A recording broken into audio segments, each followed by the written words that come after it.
what's up mga tropa, at nandito na naman at nagbabalik. So kung napapansin nyo mga tropa, nandito tayo ngayon sa bahay.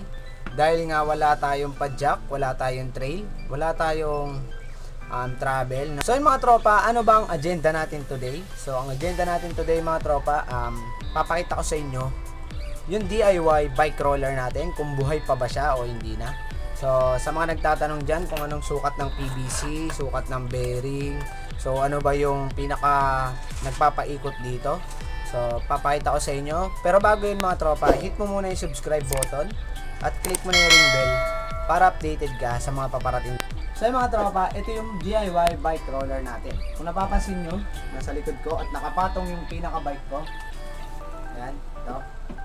So tetestingin natin kung marunong ba ako mag bike roller. Tara.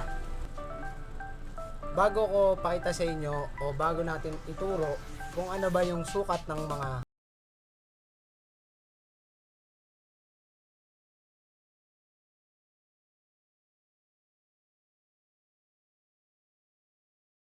bike, paano ba siya gamitin? So ganito lang mga tropa.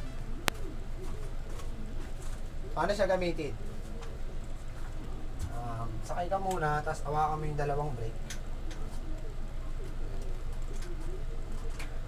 Make sure nyo mga tropa na nakasandal dito sa pader yung handlebar para hindi kayo sumiplang, no?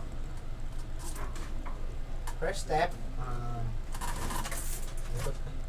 ikot mo muna. Oh no! Nakalas yung kadena.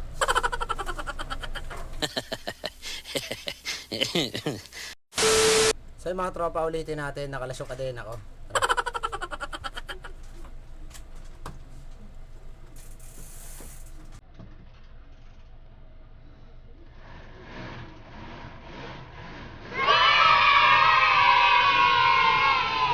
Dali mga tropa.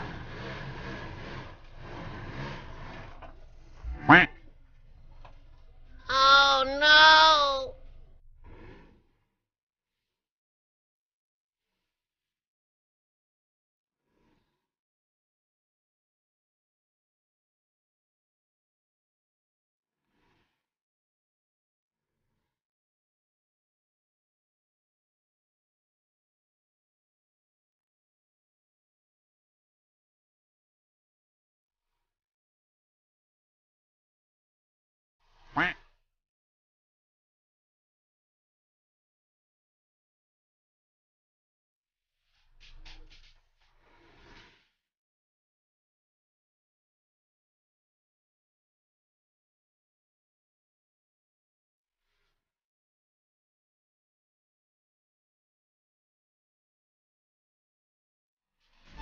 Ayos mga tropa, napagpadjak na tayo.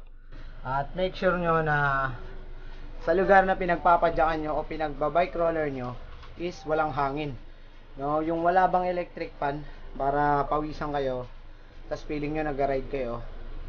So ganito technique nung iba, pakita ko sa inyo. Yan, ganyan ang technique nung iba. So naglalagay sila ng LCD na TV dyan sa harap para kunwari pumapadyak, tapos yung pinaka background niya sa harap kalsada na pumapadyak na naka-bicycle o naka-bike. So mga tropa, ito na yung DIY bike roller natin, no, mga tropa. So kung napapansin nyo, bearing lang yan at PVC, no? So yan, kung napapansin nyo, bearing at PVC. So ano bang sukat ng bearing natin, no? Check natin dito. Ang sukat ng bearing niya ay hindi, nasa kabila eh.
Ikot mo, be.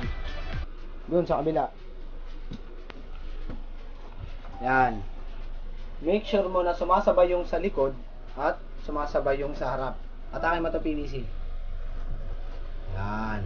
Ikot mo na lang, Ben. Hindi kaya. Yan.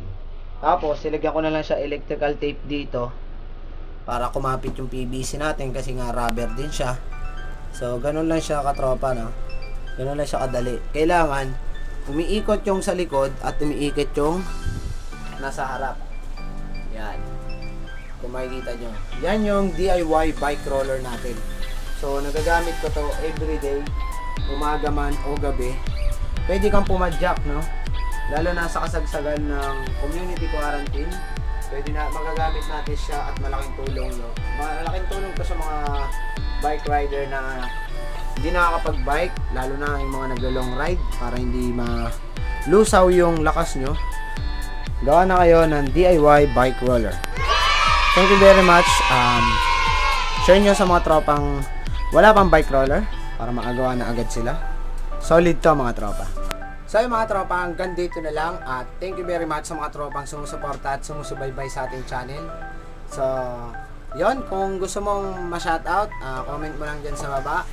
So, sa mga katanungan natin at abangan nyo na rin yung bago nating spring na naman at meron ako na-discovering spring.